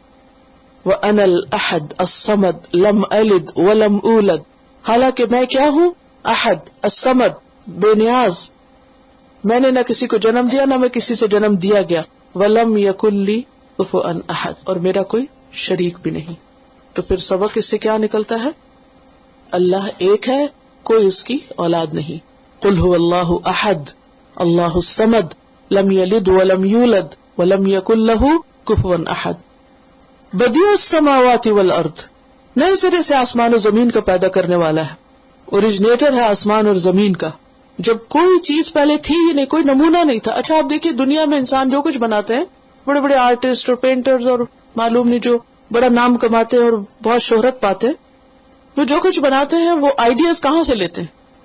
کبھی آپ کسی شاعر سے پوچھے، کسی رائٹر سے پوچھے، کسی آرٹسٹ سے پوچھے کہ ان کا جو بہت کریٹو، جس کو نام دیا سو کالڈ کریٹو کام، وہ اس کا آئیڈیا کہاں سے انہوں نے لیا؟ کیا کہتے ہیں؟ نیچر سے، گڈ نیچر سے. سب نقلیں مارتے ہیں، سب چراتے ہیں وہاں سے، اور پھر خود کو کریٹو کہتے ہیں، انوینٹر کہتے ہیں، اور معلوم نہیں کیا کیا. حالانکہ بدیع کون ہے؟ جو نمونے کے بغیر، کسی سے آئیڈیا لیے بغیر کوئی چیز بنائے، صرف اس کا اپنا، کچھ تھا ہی نہیں اس سے پہلے، تو وہ کہاں سے آئیڈیا لیتا؟ اس نے کسی سے کچھ نہیں دیکھا، نہ کسی سے جانا نہ سیکھا، خود بنایا آسمانوں اور زمین کو. تو جس نے یہ سب کچھ بنایا اس کو بیٹے کی کیا ضرورت ہے؟ وَإِذَا قَضَى أَمْرًا، جب وہ کسی کام کا فیصلہ کر لیتا ہے، فَإِنَّمَا يَقُولُ لَهُ كُن، تو وہ کہتا ہے ہو جا، فَيَكُون، تو وہ ہو جاتا ہے. یہ کیوں کہا؟ اس لیے کہ انسانوں کو اپنے کاموں میں مدد کے لیے بیٹے چاہیے ہوتے ہیں، کہ ہم بوڑھے ہو جائیں گے تو کوئی ہمارا سنبھالنے والا ہو، کام میں کوئی ہیلپر ہو. اور خاص طور پر جس زمانے میں مین پاور ان کو بہت چاہیے تھا، اب تو مشینوں نے جگہ لے لی ہے نا، بہت ساری چیزوں میں آپ کو کسی کی ضرورت نہیں. یہاں پر خاص طور پر لائف سٹائل کس طرح کہ آپ کو ہر کام مشینیں کر دیتی، لہٰذا آپ کسی سے مدد لینا پسند نہیں کرتے، انڈیپینڈنٹ اور اپنی آزادی کے ساتھ جینا چاہتے ہیں. لیکن پہلے زمانے میں کیا ہوتا تھا کہ ہر کام کے لیے انسانوں کی ضرورت، تبھی لوگ ایک دوسرے کے قریب رہتے تھے. اب کوئی ایک دوسرے کو پوچھتا بھی نہیں، ضرورت ہی نہیں کسی، ہر کوئی انڈیپینڈنٹ. تو یہاں پر اللہ سبحانہ وتعالیٰ کیا فرماتے، اس کو نہیں ضرورت کسی بیٹے بیٹی کی، کوئی ضرورت نہیں، وہ سب سے بے نیاز ہے. وَرَبُّكَ الْغَنِيُّ ذُو الرَّحْمَةِ، اس کو تو اپنا کام کرانے کے لیے کیا چاہیے، تو کن کہنے کی ضرورت ہے اور کام ہو جاتا ہے. وہ کیوں کسی کو بیٹا کہے؟ دلیل کیا دیتے، چونکہ عیسیٰ علیہ السلام کا باپ نہیں تھا لہٰذا ان کے باپ نعوذ باللہ اللہ ہے. نہیں، جو ساری کائنات وہ بنا سکتے تھے کہ عیسیٰ علیہ السلام کو بن باپ پیدا نہیں کر سکتا. اگر آدم کو بغیر باپ اور ماں کے پیدا کر سکتا تو عیسیٰ علیہ السلام کو بنانا کیا مشکل ہے؟ ان مثل عیسیٰ عند اللہ کمثل آدم خلقہ من تراب ثم قال له کن فیکون. عیسیٰ علیہ السلام کو اللہ نے کیسے پیدا کیا تھا؟ کن سے. اسی لیے عیسیٰ علیہ السلام کو کلمہ بھی کہا جاتا ہے کہ وہ کلمہ کن سے پیدا ہوئے تھے. سمجھ آ رہی؟ مشکل تو نہیں بات ہے. تو بات یہ کہ جس نے آسمان و زمین پیدا کیے. ایک اور آیت میں آتا ہے سورۃ غافر 57 کی، لخلق السماوات والارض اکبر من خلق الناس، آسمان اور زمین کی پیدائش لوگوں کی پیدائش سے زیادہ مشکل کام ہے. جس نے وہ بنا لیا وہ انسان کیوں نہیں بنا سکتا؟ وہ سب کچھ بنا سکتا ہے. تو بنیادی طور پر اس آیت میں اللہ کی قدرت کا بیان ہے اور اللہ کن سے کوئی بھی کام کرا سکتا ہے. آپ کو معلوم ہے نا، جب اللہ سبحانہ وتعالیٰ نے قلم کو پیدا کیا تو اس کو کہا کہ لکھو. قلم نے پوچھا یا رب ماذا اکتب، کیا لکھوں؟ تو اللہ تعالیٰ نے فرمایا اکتب ما ہوا کائن الی یوم القیامہ، وہ سب لکھو جو قیامت تک ہونے والا ہے. فیوچر کی ساری ہسٹری لکھ دو. ہسٹری تو پاسٹ کی ہوتی ہے نا، لیکن قلم کو کہا سارا فیوچر لکھ دو. وکتب، لکھ دیا سارا کچھ. اللہ نے کون کہا؟ ہمیں کسی سے کچھ لکھوانا ہو، جن لوگوں کو خود لکھنا نہیں آتا وہ کہتے ہیں نا لکھ دو ذرا، تو وہ کیا ہوتا ہے؟ کیسے کرتے لوگ؟ کیا کرتے؟ ٹائم نہیں، اچھا پھر لکھیں گے، ابھی موڈ نہیں، ابھی وقت نہیں، ابھی معلوم نہیں کیا اور کیا. لیکن قلم نے اللہ کے آگے کوئی مجبوری ظاہر نہیں کی، نہ کسی موڈ کا ذکر کیا. اللہ نے فرمایا اکتب، اور وہ چلنا شروع ہو گیا اور اس نے سب کچھ لیا، لکھ کے دم لیا، اینڈ تک سب کچھ لکھ دیا. کیا اللہ ہمارا محتاج ہے کہ ہم اس کے لیے کچھ لکھیں؟ ہے نہیں. وَإِذَا قَضَىٰ أَمْرًا فَإِنَّمَا يَقُولُ لَهُ كُن فَيَكُونُ، ہو جاتا وہ، اس کے لیے کچھ بھی مشکل نہیں. فَكَتَبَ مَا هُوَ كَائِنٌ إِلَىٰ يَوْمِ الْقِيَامَةِ وَقَالَ الَّذِينَ لَا يَعْلَمُونَ، اور کہا ان لوگوں نے جو علم نہیں رکھتے. اس دور میں کون لا علم لوگ تھے؟ امی، اہل مکہ. اہل مکہ نے ایک مطالبہ کیا، لولا یکلمنا اللہ، اللہ ہم سے کیوں نہیں باتیں کرتا، اللہ ہم سے کیوں نہیں کلام کرتا. کلم یکلم تکلیم. او تاتینا آیا، یہ ہمارے پاس کوئی نشانی کیوں نہیں آتی؟ آپ کہتے ہیں کہ اللہ آپ کے پاس وہی بھیجتا ہے، آپ کے پاس نشانی آتی ہے، ہمارے پاس کیوں نہیں آتی؟ اللہ تعالیٰ فرماتے ہیں کہ یہ نئی بات نہیں کر رہے. کذالک قال الذین من قبلہم مثل قولہم، اسی طرح کہا تھا ان لوگوں نے بھی جو ان سے پہلے تھے، انہی کی طرح کی بات. ان سے پہلے مثلاً بنی اسرائیل نے کیا کہا؟ بالکل لن نؤمن لک حتی نری اللہ جہرۃ، سورۃ البقرہ 55. یعنی پچھلی اقوام نے بھی یہی باتیں کی، ایسی ہی بات کی. بات یہ ہے کہ وہ کیوں یہ مطالبہ کر رہے تھے کہ اللہ ہم سے کلام کرے؟ کیونکہ نبی صلی اللہ علیہ وسلم نے نبوت کا دعویٰ کیا تھا، تو وہ آپ کی نبوت کی تصدیق چاہتے تھے. کس سے کنفرم کرنا چاہتے تھے؟ براہ راست اللہ تعالیٰ سے، کہ ہم خود بات کر کے پوچھیں گے کہ واقعی یہ محمد اللہ کے رسول ہیں.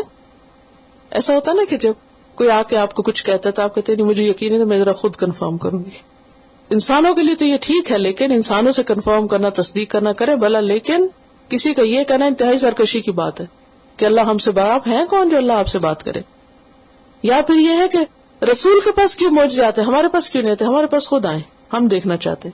اور اس کی بہت زبردست تفصیل سورت بنی اسرائیل میں بہت ڈیٹیل کے ساتھ اللہ تعالیٰ ان کی بات بیان کرتے ہیں. وَقَالُوا لَن نُؤْمِنَ لَكَ، کہا انہوں نے کہ ہم نہیں تیری بات مانیں گے. حَتَّى تَفْجُرَ لَنَا مِنَ الْأَرْضِ يَنبُوعًا أَوْ تَكُونَ لَكَ جَنَّةٌ مِّن نَخِيلٍ وَعِنَبٍ فَتُفَجِّرَ الْأَنْهَارَ خِلَالَهَا تَفْجِيرًا أَوْ تُسْقِطَ السَّمَاءَ كَمَا زَعَمْتَ عَلَيْنَا كِسَفًا أَوْ تَأْتِيَ بِاللَّهِ وَالْمَلَائِكَةِ قَبِيلًا أَوْ يَكُونَ لَكَ بَيْتٌ مِّن زُخْرُفٍ أَوْ تَرْقَىٰ فِي السَّمَاءِ وَلَن نُّؤْمِنَ لِرُقِيِّكَ حَتَّىٰ تُنَزِّلَ عَلَيْنَا كِتَابًا نَقْرَؤُهُ قُلْ سُبْحَانَ رَبِّي هَلْ كُنتُ إِلَّا بَشَرًا رَّسُولًا. انہوں نے کہا ہم تیری بات نہ مانیں گے جب تک کہ تو ہمارے لیے زمین کو پھاڑ کے ایک چشمہ نہ جاری کر دے، کیونکہ مکہ میں مشکل تھا، ممکن نہیں تھا. یا تیرے لیے کھجوروں اور انگوروں کا ایک باغ پیدا ہو تو اس میں نہریں رواں ہوں، یا آسمان کو ٹکڑے ٹکڑے کر کے ہمارے اوپر گرا دے جیسا کہ تیرا دعویٰ ہے، یا خدا اور فرشتوں کو روح در روح ہمارے سامنے لیا، یا تیرے لیے سونے کا ایک گھر بن جائے، یا تو آسمان پہ چڑھ جائے. اور تیرے چڑھنے کو بھی ہم یقین نہ کریں گے جب تک کہ تو ہمارے اوپر ایک ایسی تحریر نہ اتار لے جسے ہم خود پڑھیں، حالانکہ پڑھنا لکھنا نہیں آتا. اے نبی صلی اللہ علیہ وسلم ان سے کہو پاک ہے میرا رب، کیا میں ایک پیغام لانے والے انسان کی سوا کچھ اور بھی ہوں؟ یہ سب باتیں اپنے تک رکھو، میرا کام صرف میسج کنوے کرنا ہے. تو یہ سے ایروگنس کی علامت ہے، یہ کر دو وہ کر دو، پھر یہ بھی نہیں مانے کہ وہ اپنی کی بات کو جھٹلانا، اور یہ سب فضول کی بحثیں ہر دور کے عوام اپنے پیغمبر سے کرتے رہے.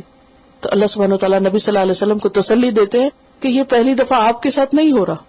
اچھا بالکل اسی طرح ہوتا ہے نا کہ جیسے آپ کسی کو اللہ کی کوئی بات بتاتے تو وہ آپ سے مطالبے شروع کرے، proof this proof that proof that. جب تک یہ سارا پروف نہیں ہوگا تو ہم نہیں مانیں گے، جو پروف کر لے تو پھر کوئی اور بات لے آتے ہیں، چونکہ ماننا تو ہے نہیں انہیں. تو اسی چیز کی طرف یہاں ذکر ہے. وقال الذین لا یعلمون، ہے خود لا علم لیکن باتیں اتنی بڑی بڑی، اور یہ جاہلوں کا ہی کام ہوتا ہے ایسا کرنا. لولا یکلمنا اللہ او تأتینا آیہ کذالک قال الذین من قبلہم مثل قولہم. اسی طرح ہر دور کے لوگوں کا ایک ہی ری ایکشن ہوتا ہے، چاہے وہ ماڈرن ورلڈ میں ہو یا کوئی پرانی دنیا میں، ہر دور میں ایک ہی بات. کیا وجہ؟ ایک جیسی باتیں کون کرتے ہیں؟ تشابہت قلوبہم، ان کے دل آپس میں ملتے جلتے ہیں، اس لیے اعمال میں مشابہت ہے. تو اس سے کیا پتہ چلتا ہے کہ باتوں میں اور اعمال میں ریزمبلنس کب ہوتی ہے مختلف لوگوں کے؟ دو لوگ ایک جیسی باتیں کب کرتے ہیں؟ دو لوگ ایک جیسے کام کب کرتے ہیں؟ جب ان کے دل ایک جیسے ہوتے ہیں. they think alike. تو پھر وہ بولتے بھی ایک، اور بعض اوقات ایک ہی وقت میں دو اکٹھے بول رہے ہوتے ہیں، کیونکہ وہ ایک ہی ویو لینتھ پہ جا رہے ہوتے ہیں، ایک ہی جیسے کام کر رہے ہوتے ہیں. تشابہت قلوبہم، تو اصل چیز ہے دلوں کا ایک ہونا. اب یہ جو مسلمانوں میں اتحاد اور اتفاق کی بات ہے نا، یہ نہیں ہو سکتی جب تک کہ دل نہ ملتے جلتے ہوں. تو جو دین کی صحیح تعلیم ہوتی ہے نا، وہ دلوں کو جوڑتی ہے اور دلوں کے اندر ریزمبلنس ہوتی ہے. پھر باتیں بھی ایک جیسی ہونے لگتی ہیں اور کام بھی ایک جیسے ہونے لگتے ہیں. پھر وہ کہیں دور بھی ہوں تو لوگ کہتے ہیں اچھا آپ فلاں کو جانتے ہیں، وہ خود ہی کنیکشن جوڑ لیتے ہیں. تشابہت قلوبہم قد بینا الآیات لقوم یوقنون، ہم نے خوب بیان کری کھول کھول کے آیات، لیکن کن کے لیے یہ آیات فائدہ مند ہے؟ ان لوگوں کے لیے جو یقین کر لیں، جو شک سے خالی ہوں. ہر ایک کو فائدہ نہیں دیتی. قرآن پاک میں تو سورۃ یونس 101 وما تغنی الآیات والنذر عن قوم لا یؤمنون، نہ ماننے والوں کے لیے آیات اور ڈراوے کسی کام نہیں آتے. کیوں؟ اس لیے کہ ان کے دلوں پہ زنگ لگا ہوا ہے. کلا بل ران علی قلوبہم ما کانوا یکسبون. اس آیت سے یہ بات پتہ چلتی ہے کہ ہر دور میں دو طرح کے لوگ رہے، کچھ ماننے والے ہوتے اور کچھ نہیں ماننے والے ہوتے. آیات اس کو فائدہ دیتی ہیں جو یقین کرے، جن کا یقین نہیں ہوتا ان کو آیات سے فائدہ بھی نہیں ہوتا. مثلا حدیث میں آیت الکرسی کے بارے میں آتا ہے کہ جو رات کے وقت اس کو پڑھے تو اللہ کی طرف سے اس کے لیے ایک نگران مقرر کر دیا جاتا ہے اور صبح تک شیطان اس کے پاس نہیں آتا. بہت سے لوگ جو یقین کرتے اس بات کا، جب وہ رات کو آیت الکرسی پڑھتے ہیں تو یہ یقین کے ساتھ سوتے ہیں کہ شیطان سے محفوظ رہیں گے اور اللہ کی طرف سے ہماری حفاظت ہوگی. لیکن جن لوگوں کو اس بات کا یقین نہیں، ان کے لیے یہ بات کوئی حقیقت نہیں رکھتی اور ان کو فائدہ بھی نہیں ہوتا. یہ جو یقین کی کیفیت ہوتی ہے نا، اس سے بہت سی چیزیں آسان ہو جاتی. جب آپ کسی کے اوپر ٹرسٹ کرتے ہیں اور اس کی بات کو یقین کے ساتھ سنتے ہیں تو آپ کا عمل بدل جاتا ہے. لیکن اگر آپ شک کی نگاہ سے دیکھتے رہیں دوسرے کو تو کیا ہوتا ہے؟ جب آپ ڈاؤٹ فل ہوتے کسی کے بارے میں تو اس کی بات اثر نہیں کرتی آپ. تو جو ٹرسٹ کا ہونا ہے یہ بہت ضروری ہوتا ہے. اور خاص طور پر قرآن اور سنت کی جتنی بھی باتیں چاہے ہماری سمجھ میں آئیں یا نہ، ان پہ شک نہیں کرنا چاہیے، ان کو یقین کے ساتھ ماننا چاہیے کہ یہ جب اللہ نے کہہ دیا تو بات ایسے ہی ہوگی، اس کے سوا کچھ نہیں. یعنی آیت کا جو آخری حصہ نا بہت اہم ہے. قد بینا الآیات، اللہ نے آیات تو سب کے لیے بیان کی یا نہیں، لیکن فائدہ کس کو ہوتا ہے؟ لقوم یوقنون، یقین کرنے والے لوگوں کو. اس لیے آپ دیکھیں کہ بہت سے لوگ پڑھتے ہیں قرآن، لیکن ہر ایک پہ قرآن مختلف طرح سے اثر کرتا ہے. کس پہ کتنا کرتا ہے؟ کس لیول کے اوپر؟ جتنا اس کا یقین ہوتا ہے. یقین زیادہ ہو تو زیادہ. والذین اہتدوا زادہم ہدی، سورۃ التوبہ میں آتا ہے 124 میں فَأَمَّا الَّذِينَ آمَنُوا فَزَادَهُمْ إِيمَانًا وَهُمْ يَسْتَبْشِرُونَ. جن لوگوں کا ایمان ہوتا ہے جب کوئی آیات نازل ہوتی ہیں تو ان کا ایمان اور بڑھ جاتا ہے اور وہ خوش ہونے لگتے ہیں. آیات دو طرح کی تھی نا، کونی اور شرعی. کائنات میں بھی نشانیاں ہیں، ان کو بھی دیکھ کے اور خود قرآن پڑھ کر بھی جن لوگوں کو اللہ کی ذات پر اور اس کی صدق پر یقین ہے ان کے دل کھل جاتے ہیں، ان کے ایمان میں اضافہ ہوتا ہے. وہ قرآن پڑھ کر کچھ لے کے اٹھتے ہیں، اور جن کو یقین نہیں ہوتا وہ جیسے آتے ویسے ہی چلے جاتے ہیں. تو اصل بات یقین کی ہے. اور ایک اور بات یہ ہے کہ جو اس آیت سے پتہ چلتی ہے کہ دلوں کی مشابہت اصل مشابہت ہوتی ہے اور وہ انسان کے اعمال میں جھلکتی ہے.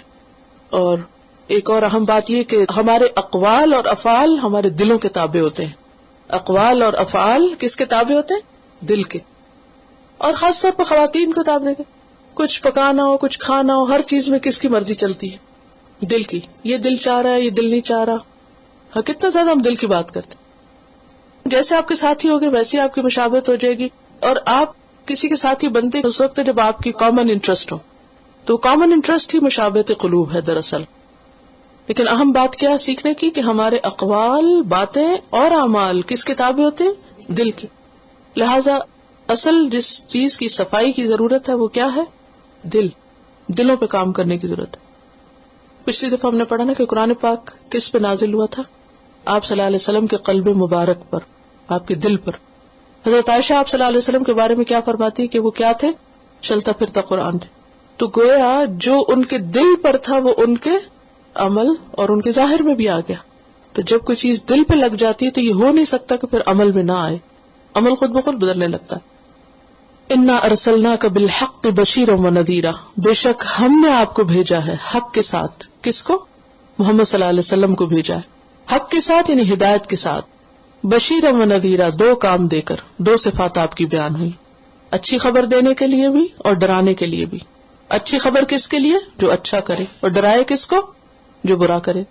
جیسے سورۃ الکہف کے شروع میں آتا نا، الحمدللہ الذی انزل علی عبدہ الکتاب ولم یجعل لہ عوجا قیما لینذر بأسا شدیدا من لدنہ ویبشر المؤمنین الذین یعملون الصالحات ان لہم اجرا حسنا ماکثین فیہ ابدا وینذر الذین قالوا اتخذ اللہ ولدا ما لہم بہ من علم ولا لآبائہم. تو بشارت کس کے لیے؟ ایمان اور عمل صالح والوں کے لیے. اور انذار کس کے لیے؟ جنہوں نے کہا اللہ نے بیٹا بنا لیا. تو بشیر و نذیرا. ولا تسأل، اور آپ سے نہیں پوچھا جائے گا، عن اصحاب الجحیم، جہنم والوں کے بارے میں. اہل جہنم کے بارے میں آپ سے نہیں سوال کیا جائے گا. آپ کا کام کیا ہے؟ خبردار کرنا. آپ کی ذمہ داری ختم، اب آپ سے سوال نہیں ہوگا. اس آیت سے ایک بات یہ بھی پتہ چل رہی ہے کہ آپ کی رسالت برحق ہے. آپ جو لائے وہ سچ ہے، جو لائے ہیں چاہے قرآن ہے چاہے سنت ہے، کیا ہے وہ؟ سچ. دوسری بات یہ ہے کہ آپ صلی اللہ علیہ وسلم خبردار کرنے والے ہیں. اگر کوئی بگڑتا ہے تو اس کے بگاڑ کی ذمہ داری آپ پہ نہیں. سورۃ القصص 56 میں آتا ہے انک لا تہدی من احببت. الشورى 48 میں آتا ہے ان علیک الا البلاغ، آپ کی ذمہ داری کیا؟ پہنچا دینا. الغاشیہ 21 میں آتا ہے فذکر انما انت مذکر، آپ نصیحت کریے کیونکہ آپ کا کام کیا؟ نصیحت کرنا. لست علیہم بمسیطر، آپ ان پہ داروغہ نہیں ہیں. ایک اور بات یہ ہے کہ آپ بشیر و نذیر تو تھے، آپ الہ نہیں تھے. آپ کا ربوبیت اور الوہیت میں کوئی حصہ نہیں. آپ رسول ہیں، معبود نہیں ہیں. اور پھر خوشخبری کس کے لیے ہے؟ اچھے کام کرنے والوں کے لیے. تو ہم سب کو کیا کرنا چاہیے؟ اچھے کام. اچھا کام کون سا ہے؟ جس کو کر کے دل میں اطمینان اور خوشی آئے. حدیث میں آتا ہے مسند احمد من سرته حسنته وساءته سیئته فذلك المؤمن. جس شخص کو اچھا کام اس کو خوش کرے اور برا کام اس کو برا لگے وہی مومن ہے. تو ایمان کی علامت کیا ہے؟ کہ جب آپ نیکی کرے تو آپ کا دل خوش ہو، اور جب برا کرے تو آپ کے اندر تکلیف ہو، آپ کو اپنی غلطی خود نظر آ جائے. یہ ایمان ہے. اور جب اچھائی کی توفیق ہو تو کیا کرے؟ شکر ادا کرے. حدیث میں آتا ہے، بخاری کی حدیث ہے، یا عبادی انما ہی اعمالکم، اے میرے بندو یہ تمہارے اعمال ہی ہیں، احصیھا لکم، جنہیں میں گن گن کے رکھ رہا ہوں تمہارے لیے. اللہ کے پاس کیا جا رہا ہے؟ اعمال. اور ان کو اللہ تعالیٰ کیسے رکھ رہے؟ گن کے، کیٹیگرائز کر کے. ثم اوفیکم ایھا، پھر میں پورا ان کو واپس دوں گا تمہیں. آج جو کچھ ہم کر رہے ہیں جا رہا ہے، جمع ہو رہا ہے، کل واپس آپ ہی کو ملے گا. فمن وجد خیرا، تو جو خیر پائے، فلیحمد اللہ، چاہیے کہ اللہ کا شکر ادا کرے. ومن وجد غیر ذلک، اور جو اس کے علاوہ پائے، او قال سوا ذلک، یا آپ نے فرمایا اس کے سوا پائے، فلا یلومن الا نفسہ، تو صرف اپنے آپ ہی کو ملامت کرے، خود کو ہی قصوروار ٹھہرائے. تو اس سے کیا پتہ چلتا ہے؟ نیکی کرنا خوشی کا باعث ہوتا ہے. اور یہاں جو نبی صلی اللہ علیہ وسلم کی دو صفات، اس کے علاوہ بھی کئی صفات آتی ہیں اور بہت ہی خوبصورت صفات ہیں. انشاءاللہ کبھی موقع ہوا تو ان کا ذکر ہوگا، لیکن آج وقت نہیں ہے تو اتنا ہی کافی ہے. وَلَن تَرْضَىٰ عَنْكَ الْيَهُودُ وَلَا النَّصَارَىٰ، یہود و نصارہ آپ سے ہرگز راضی نہیں ہو سکتے، کبھی خوش نہیں ہوں گے. کتنی بڑی خبر. نبی صلی اللہ علیہ وسلم سے جو ان کی عداوت تھی، دشمنی تھی، اس کو کھول کر رکھ دیا گیا. آپ صلی اللہ علیہ وسلم ہر ایک کی ہدایت چاہتے تھے، ہر ایک کے خیر خواہ تھے. آپ ان کی تعلیف قلب چاہتے، ان کے لیے نرم گوشہ رکھتے کہ کسی طرح یہ ہدایت پہ آ جائے. لیکن آپ کو کیا بتا دیا گیا؟ امید نہ رکھو زیادہ، یہ آپ سے راضی نہیں ہوں گے. حتی تتبع ملتہم، یہاں تک کہ آپ انہی کے دین میں آ جائیں. ہاں، اگر آپ ان کے دین اور طریقے کی پیروی کریں گے تو پھر آپ سے خوش ہو جائیں گے. قل ان ھدی اللہ ھو الھدی، کہہ دیجئے بے شک ہدایت اللہ کی دراصل ہدایت ہے. ہدایت یہودی بننے یا عیسائی بننے میں نہیں، فرقہ واریت میں نہیں، کسی خاص گروہ میں شامل ہونا ہدایت نہیں. ہدایت کیا ہے؟ جو اللہ کی ہدایت ہے. اور یہاں یہ جو ہوا کا لفظ بیچ میں آ رہا ہے نا، اسے کہتے ہیں ضمیر فصل، اور یہ کسی چیز کو اسپیسیفک کرنے کے لیے اور باقی سب کی نفی کرنے کے لیے آتا ہے کہ اصل ہدایت اللہ کی ہے، اس کے علاوہ کوئی چیز ہدایت نہیں ہے. یہ معنی بنتا ہے. یعنی ہدایت وہ نہیں جس پر تم ہو. آج کے لیسن کے شروع میں ہم نے پڑھا تھا نا کہ ایک گروہ کہتا ہے تم کسی چیز پر نہیں، دوسرا کہتا ہے تم کسی چیز پر نہیں، وہ دونوں ایک دوسرے کو گمراہ قرار دیتے ہیں. تو یہاں پر کیا فرمایا گیا کہ اصل ہدایت کیا ہے؟ جو اللہ کی طرف سے آئی ہے. ہدی اللہ وَلَئِنِ اتَّبَعْتَ أَهْوَاءَهُمْ، اور اگر آپ نے ان کی خواہشات کی پیروی کی، کن کی؟ یہود و نصارہ کی، ان کی ڈیزائرز کو فالو کیا. بعد الذی جاءک من العلم، اس کے بعد کہ آپ کے پاس علم آ گیا، قرآن و سنت پہنچ گئی، اور پھر آپ ان کی پیروی کریں. اور یہاں خطاب آپ کو بھی ہو سکتا ہے اور ہر لسنر کو یا ہر ریڈر کو جو یہ آیت پڑھے کہ جس کے پاس یہ علم آ جائے، العلم آ جائے، اور پھر بھی وہ ان کے طریقوں پہ چلے، ان کی ملت پہ چلے، ان کی خواہشات کو فلفل کرے. مالک من اللہ من ولی ولا نصیر، تو اللہ اپنی مدد اور اپنی ولایت سے ان کو بری ذمہ کرا دے کہ میں بری ہوں پھر تمہاری مدد سے، میری طرف سے مدد نہیں آئے گی تمہارے پاس. آج مسلمانوں کو اللہ کی مدد کیوں نہیں پہنچ رہی؟ اللہ کی مدد کیوں نہیں آتی؟ حالانکہ نبی صلی اللہ علیہ وسلم کے زمانے میں 313 3 گنا پہ حاوی ہو رہے ہیں جنگ بدر میں. اس کے علاوہ بھی مختلف مواقع پر کہ مسلمانوں کی تعداد بہت کم ہوتی تھی، لیکن اس کے باوجود اللہ تعالیٰ ان کو فتح یاب فرماتے. کیوں؟ کیونکہ وہ اپنے اصل دین پر تھے. آج لوگ اپنے دین کو درست کرنے کی بجائے دائیں بائیں دیکھتے رہتے کون ہماری مدد کرے، اور پھر دوسروں کو خوش کرنے کی کوشش میں اپنا دین چھوڑ دیتے، اپنے طریقے چھوڑ دیتے، اپنی روایات چھوڑ دیتے، اپنا سب کچھ چھوڑ کے ان کی نظروں میں جچنے کی کوشش کرتے. تو جو کوئی ایسا کرے، کوا چلا ہنس کی چال، اپنی بھول گیا، نہ ادھر کے رہے نہ ادھر کے رہے، نہ خدا ہی ملا نہ وصال صنم. اللہ کی مدد سے بھی گئے اور دنیا میں بھی ذلیل و رسوا ہوئے. کہاں کے رہے پھر؟ کہیں کے بھی نہیں. یہی حال ہو رہا ہے آج ہم سب کے ساتھ. اور ولی کون ہوتا ہے؟ جو فائدہ پہنچائے. پھر اللہ کی طرف سے کوئی فائدہ نہیں پہنچے گا. ولا نصیر، مشکل میں پھنسو گے تو وہاں سے مدد بھی نہیں آئے گی، وہاں سے ہیلپ نہیں آئے گی اوپر سے. کتنی بڑی وارننگ. تو اس آیت سے پتہ کیا چلتا ہے کہ یہود و نصارہ اس وقت تک مسلمانوں سے راضی نہیں ہو سکتے جب تک کہ وہ ان کے طریقے نہ اختیار کریں. دوسری بات یہ ہے کہ ہدایت کسی خاص گروہ کے ساتھ منسلک نہیں، کسی خاص یا گروہ یا فرقے کے ساتھ نہیں. ہدایت اصل میں کیا ہے؟ جو اللہ کی طرف سے آیا ہے. اور پھر یہ کہ اصل علم جو ہے جب انسان کے پاس آ جائے تو انسان اس کی قدر کرے اور اس پر چلے، تو تھوڑا عمل بھی کافی ہو جائے گا اگر درست ہو، اور بہت سی کوششیں بھی بیکار ہو جائیں گی اگر غلط ہوں. دیکھیے نا کہ بعض اوقات کچھ لوگ تھوڑے وقت میں بہت سا کام کر لیتے ہیں. وجہ کیا ہوتی ہے؟ طریقہ درست ہوتا ہے. اور کچھ لوگ سارا دن لگا کے بھی کہیں نہیں پہنچتے. کیوں؟ اگر آپ راستہ ہی غلط لے لیں کہیں جانے کا، پہنچیں گے؟ ساؤتھ کی بجائے نارتھ لے لیں، سڑک کا نام وہی دیکھ دیکھ کے خوش ہوتے رہے، تو آپ تو الٹی ڈائریکشن پہ جا رہے ہیں. آپ کو چاہیے تھا اللہ کو خوش کرے اور آپ کسی اور کو خوش کرنے میں لگے ہوئے. تو اللہ کی طرف سے تو مدد کا ہاتھ اٹھ گیا.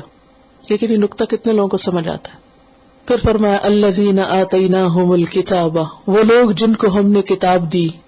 اور کتاب اسم جنس ہے، یہاں قرآن، تورات، انجیل سب کی طرف اشارہ ہے. یتلونہ، وہ اس کو پڑھتے ہیں. حق تلاوتی، جیسی تلاوت کرنی چاہیے، جیسے پڑھنا چاہیے ویسے ہی پڑھتے ہیں. تلاوت جو ہوتی ہے نا وہ 3 قسم کی ہوتی ہے. نمبر 1 تلاوت لفظی، کتاب کے حروف کو صحیح پڑھنا. قاعدہ پڑھ رہے ہیں نا آج کل، خوب محنت کریں. اور ہم چاہتے ہیں کہ ایک 0 پیریڈ بھی رکھ دیں، جو لوگ بعد میں رک سکے وہ بعد میں رک کے اپنی قرات ٹھیک کریں، حق تلاوت ہی کریں. پہلی کون سی قسم ہے؟ تلاوت لفظی، لفظ کی ادائیگی درست ہو، حروف کی ادائیگی درست ہو، مخارج درست ہو، اعراب درست ہو، زبر کو زیر کو پیش نہیں کریں. دوسری ہے تلاوت معنوی، معنی ٹھیک کریں، تفسیر ٹھیک ہو، جو کہا جا رہا ہے وہی سمجھے، کچھ اور ادھر ادھر کی فالتو باتیں نہ ہو، تعویلات نہ ہو، اپنی رائے بیچ میں نہ شامل کی جائے، جو جس کانٹیکسٹ میں بات ہے اسی میں رکھی جائے. اور تیسری چیز ہے تلاوت حکمی، عملی، کہ جو کہا گیا ویسا ہی عمل ہو. جیسے نبی صلی اللہ علیہ وسلم کا اخلاق کیا تھا؟ قرآن، ویسا ہی عمل تھا. جو قرآن میں اخبار ہے، جو قصے واقعات ان کی تصدیق کی جائے، جو کرنے کو کہا گیا وہ کیا جائے، جس سے منع کیا گیا اسے رکا جائے. یہ کیا ہے؟ تلاوت عملی. تو ان تینوں میں سے جو کمی کرے گا، جس چیز میں بھی کمی ہوگی اتنا ایمان کم ہوگا. کیونکہ ایمان کو مشروط کر دیا گیا کس کے ساتھ؟ صحیح تلاوت کے ساتھ. اچھا بعض لوگ تجوید تو خوب پڑھیں گے، کئی سال تجوید پڑھیں گے، بہت خوبصورت قرات کریں، مطلب کچھ نہیں آتا ہوگا. کچھ لوگ مطلب پہ لگ جائیں گے اور قرآن صحیح پڑھنا ہی نہیں آتا، بڑی بڑی باتیں کرتے اور قرآن کی ہر آیت میں غلطیاں، یہ بھی نقص ہے. اور کچھ لوگ قرات بھی خوبصورت اور ترجمہ بھی خوب پکا یاد ہے، عمل کچھ نہیں، تو یہ بھی کمی ہے. یہاں پر کیا کہا جا رہا ہے؟ وہ لوگ جنہیں ہم نے کتاب دی، ہمیں ملی ہے نا کتاب، یتلون اس کو پڑھ رہے ہیں نا. کیسا پڑھنا؟ حق تلاوتی ہی، درست تلاوت، حقیقی جیسی ہے ویسے ہی، کوئی اس میں تحریف نہ ہو، ردی نہ ہو، ناقص نہ ہو، کامل ہو، تلاوت کا حق ادا کیا جائے. اولئک یؤمنون بہ، یہ ہے اصل میں اس پر ایمان رکھنے والے. تو کتاب پر ایمان کیا تقاضا کرتی ہے؟ کیا کریں؟ اس کا حق ادا کریں، اس کی تلاوت کا. ومن یکفر بہ، اور جو اس کا انکار کرے گا، کس کا؟ کتاب کا، یعنی اس کی تلاوت کا حق ادا نہیں کرے گا. فاولئک هم الخاسرون، وہی نقصان اٹھانے والے. یہ نقصان صرف نمبروں کی کمی میں نہیں. بعض اوقات ہم کہتے ہیں نا وہ نمبر کم آ جائے گا، اس لیے کیونکہ انسان ہے نا، پہلی سٹیج کیا ہوتی ہے کہ اچھا فوری فائدہ کوئی ملے، پھر انسان کام کرتا ہے. اور اگر ٹیسٹ نہ ہو تو واللہ کوئی نہیں پڑھے گا. ٹیسٹ کی وجہ سے سب پڑھ لیتے ہیں. یہ صرف پڑھانے کا بہانہ ہے اور کوئی آپ کے مقابلہ نہیں کرانا کسی جگہ میں یا کوئی کچھ اور نہیں. اب دیکھیے کہ یہ کوئی معمولی بات ہے، ذرا آپ اس آیت کو غور سے پڑھیے کہ جو اس کا حق ادا نہیں کرے گا، کیا فاولئک هم الخاسرون، یہ خسارہ پانے والے لوگ ہیں. اب آپ آیت غلط پڑھ رہے ہیں تو ثواب تو نہیں لکھا جائے گا نا. خسارے کے بھی درجے ہیں اور خسارے کی بھی قسمیں. ایک ہے خسارہ ناقصہ اور ایک ہے خسارہ کاملہ. ناقصہ کیا ہے کہ جتنی کمی کریں گے، غلطی کریں گے تلاوت کے پڑھنے میں یا معنی میں یا اس کے عمل میں، اتنا نقصان. اور ایک ہے ٹوٹلی اگر اس کو نگیٹ کر دیں گے تو ہے خسارہ کاملہ. اور پھر ہر ایک کا درجہ کتنا ہے؟ وَلِكُلٍّ دَرَجَاتٌ مِّمَّا عَمِلُوا، جتنا عمل کریں گے اتنے ہی درجے پائیں گے. اور اصل خسارہ قیامت کا خسارہ ہے.